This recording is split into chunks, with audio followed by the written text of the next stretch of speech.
కైకేయి మాత భరత పట్టాభిషేకము, రామ వనవాసమని వరములు కోరుకోగానే దశరథ మహారాజు ఏమంటున్నాడమో ఆ ఘట్టాన్ని చూస్తున్నాము.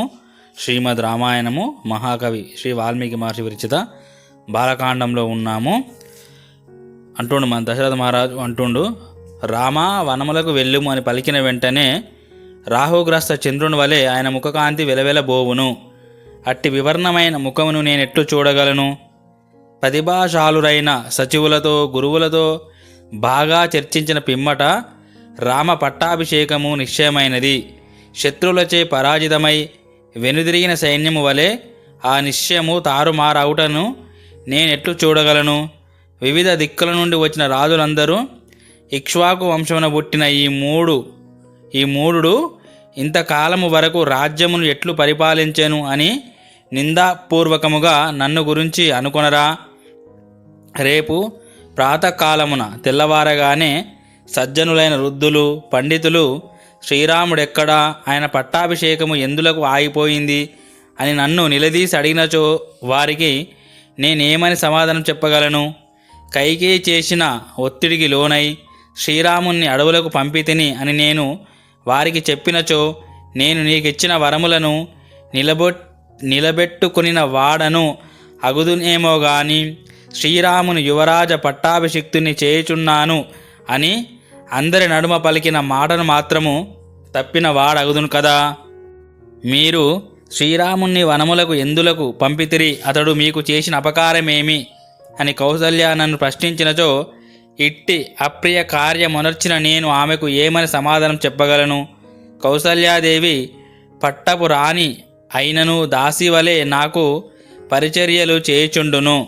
జూత క్రీడాది సందర్భములలో నాకు నెచ్చలి వలె వ్యవహరించును. ధర్మానుష్ఠాన సమయములయందు భార్య వలె సహకరించును. సుమిత్రాదులను నేను పెళ్లి ఆడినప్పుడు ఆమె నన్ను సోదరి వలె లాలించెను. శరీర పోషణాది విషయములయందు తల్లి వలె నా ఎడ వాత్సల్యమును ప్రదర్శించును. ఆమె ఎల్లప్పుడూ నా హితమునే కోరునది. నాకు శ్రీరామును వంటి ప్రియపుత్రుణ్ణి ప్రసాదించినది. సర్వదా నాతో ప్రియముగా మాట్లాడుచుండున్నది. ఇట్టి సద్గుణములచే సత్కార అర్హురాలైన దేవిని నీ కారణముగా సత్కరింపక ఉపేక్షించి తిని నీపై గల ప్రేమాతిశయముచే నీకు ఎంతయో ఉపకారము చేసి తిని. ఒక విధముగా అది నేను ఒనర్చిన మహా అపరాధము.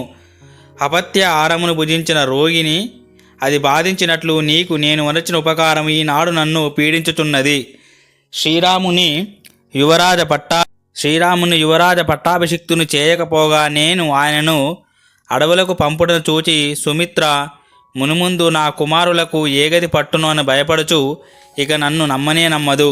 శ్రీరాముడు అడవులకు వెళ్ళుటయే జరిగినచో నేను మరణించుట తథ్యము. అయ్యయ్యో, దుఃఖకరములైన ఈ రెండు వార్తలను సీతాదేవి ఒకేసారి వినవలసి వచ్చును. ఎంతటి దారుణ విషయం ఇది! శ్రీరాముడు వనములకు వెళ్ళుటయే తటస్థించినచో ఆయన ఎడబాటునకు తట్టుకొనలేక సీతాదేవి హిమవత్ పర్వత ప్రాంతమున కిన్నరునకు దూరమైన కిన్నర తరుణి వలె విలవిలలాడును. ఆ దుస్థితిని చూడజాలక నా ప్రాణములు గాలిలో కలిసిపోవడం మాత్రము నిజము. శ్రీరాముడు భయంకరమైన వనములకు వెళ్ళుచుండుటను పతి ఎడబాటుకు ఓర్చుకొనలేక సీత విలపించు చుండుటను చూచిన పిమ్మట ఇక నాలో జీవితేచ్ఛయే మిగులదు. ఓ కైకేయి, శ్రీరాముడు వనములకు వెళ్ళుటే జరిగినచో నాలో బ్రతుకుమీది ఆశయే అంతరించును. ఇది నిశ్చయము. అప్పుడు విధవనైన నీవు నీ పుత్రునితో కూడి రాజ్యమును యథేచ్ఛగా ఏలుకొనవచ్చును సుమా. చూచుడకింపైన మద్యమును త్రాగి ఆ పిమ్మట తనలో వికారములు మొదలగుట చూచి మానవుడది విషపూరితమని తెలుసుకొనును. అట్లే మొదట నేను నీ రూప సౌభాగ్యమును చూచి నీవు సత్ప్రవర్తన గలదానము అని భ్రమపడి తిని, ఇప్పుడు నీ దుష్ప్రవర్తన చేత నీలో ఇంత విషము ఉన్నదని తేలిపోయినది. నీవు తేనె పూసిన కత్తివని గ్రహించి తిని పెక్కు రీతుల ఇచ్చకపు మాటలతో నన్ను బుజ్జగించుచూ మాట్లాడితివి. కిరాతుడు ఆకర్షణమైన సంగీతంతో లేడిని వశపరుచుకొని బంధించి వధించినట్లు నీవు నన్ను చంపుచుంటివి. దశరథుడు కైకేయి సౌందర్య వ్యామోహములో పడి పుత్రుని అమ్ముకొనిన పాపి అని వీధులలోని జనులెల్లరూ మద్యపానము చేసిన బ్రాహ్మణుణ్ణి నిందించినట్లు నన్ని తూలనాడుదురు. అయ్యో ఎంతటి దుఃఖము వచ్చిపడినది, అయ్యయ్యో ఎట్టి కష్టము ప్రాప్తించినది. నీ మాటలకు చెవి ఎగ్గి ఉన్నందువల్లనే ఇట్టి ఆపదలు దాపురించినవి. ఇది అంతయు నా పురాకృత పాపముల ఫలమే. ఓ పాపాత్మురాలా, నా దురదృష్టవశమున అజ్ఞానముచే ఇంతకాలము కాపాడుచూ వచ్చినాను. ఇప్పుడు నీవు నా పాలిట ఉరిత్రాడువైనావు. సర్పము ప్రమాదకారి అని ఎరుంగని బాలుడు ఒక నల్ల త్రాచుపై చేయి వేసినట్లు నీవు నన్ను కబలించుటకై వచ్చిన మృత్యువని తెలుసుకొనలేక నేను ఇంతకాలము నీతో క్రీడించుచూ వచ్చి తిని. దుష్టుడనైన నా కారణముగా నేను జీవించి ఉండగానే మహాత్ముడైన నా పుత్రుడు తండ్రి లేని వాడగుచున్నాడు, అనగా తండ్రి అండదండలకు నోచుకోనని వాడగుచున్నాడు. అట్టి నన్ను ఈ లోకము ఎంతగా నిందించినను తప్పులేదు. కామాతురుడై ఒక స్త్రీ అంటే కైక నిమిత్తముగా మిక్కిలి ప్రీతిపాత్రుడైన పుత్రుణ్ణి అడవుల పాలు చేయుచున్న దశరథ మహారాజు నిజముగా మూర్ఖుడే సుమా అని లోకము నాపై దుమ్మెత్తిపోయిను.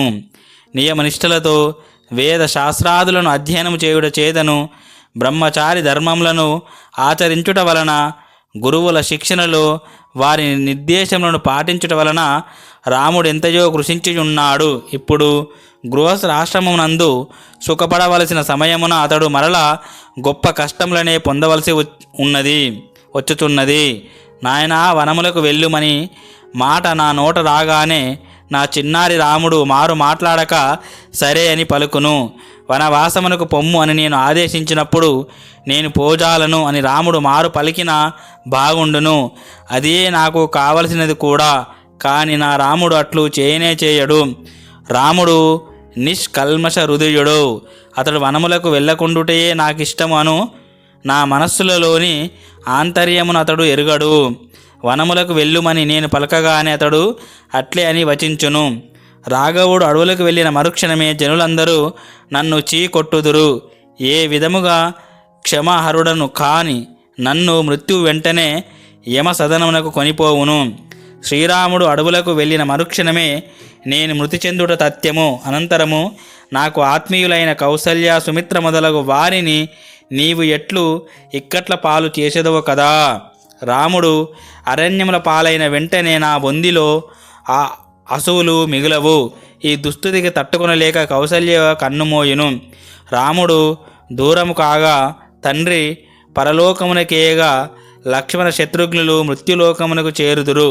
ఇట్టి కల్లోల పరిస్థితికి తాళజాలక సుమిత్రాదేవి నన్ను అనుసరించి మృత్యువాత పడుట నిజము.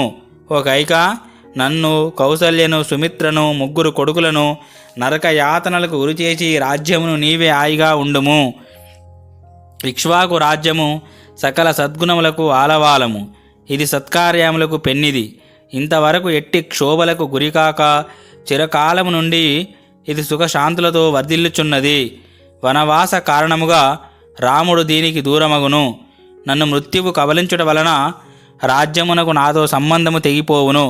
ఇక నీ మూలంగా ఇది కల్లోలమగును. ఈ పుణ్యమంతయు నీకే దక్కును. ఇట్టి రాజ్యమును ఇంకా నీవే ఏలుకొనుము. రాముని వనవాసము నిజముగా భరతునకు కూడా ప్రియమే అగుచో నేను మరణించిన పిమ్మట నా ఉత్తర క్రియలను అతడు చేయరాదు. దుష్టురాలవైన ఓ కైకేయి, పురుష శ్రేష్ఠుడైన శ్రీరాముడు అడవులకు వెళ్ళిన వెంటనే నన్ను మృత్యువు కబలించును. అప్పుడు నీ కోరిక నెరవేరును, నీ పగ తీరును, మనసు చల్లబడును. విధవనైన నీవు నీ పుత్రునితో కూడి రాజ్యమును ఏలుకొందువు కాక. ఓ కైకేయి, నీవు రాజపుత్రివైన కారణముగా నా భవనమున నివసించితివి. లోకమున పాపాత్మునకు సర్వజన సమక్షమున అవమానము కలుగునట్లు నీ కారణముగా నాకు నలుగురిలో అంతులేని అపకీర్తి, తీరని పరాభవములు తప్పవు. ప్రభువై ఎల్లప్పుడూ రథములపైన, గజముల మీద, అశ్వములపైన సంచరించవలసిన నా ముద్దుల పట్టైన శ్రీరాముడు మహా అరణ్యమున కాలినడకతో ఎట్లు సంచరించగలడు? మహారాజ కుమారుడైన శ్రీరామునికి భోజన సమయమునందు కుండలమును ధరించిన వంటవారు అహమహమికతో ఒకరితో మరి ఒకరు పోటీ పడుచు ఆయురారోగ్యములకు అనువైన పుష్టికరమైన ప్రశస్తమైన అన్నపానములను సిద్ధపరుచుచుందురు. ఇచ్చట షడ్రసోపేతముగా భోజనం చేయు నా తనయుడు వగరు, చేదు, కారము రుచులతో కూడిన వన ఆహారములను స్వీకరించుచు ఎట్లు జీవింపగలడు? రాముడు అమూల్యమైన మేలి వస్త్రములను ధరించుచు ఎల్లప్పుడూ సుఖముగా చక్కని ఆ స్తరణములపై హాయిగా ఉండేటివాడు. అతడు కాషాయ అంబరములు ధరించుచు అరణ్యంలో నేలపై ఎట్లు పరుండగలడు. రాముణ్ణి అరణ్యములకు పంపవలెను, భరతుని పట్టాభిషేక్తుని చేయవలెనని ఈ విధముగా దారుణ విషయములు నీకు ఎవరు తలకెక్కించిరి? ఇంకా మన దశరథ మహారాజు ఆవేదనతో ఏమంటున్నాడో చూద్దాము. చాలా అద్భుతంగా ఉంటుంది. ఓం శాంతి శాంతి శాంతి. హరి ఓం తత్సత్. సర్వం శ్రీరామకృష్ణార్పణమస్తు.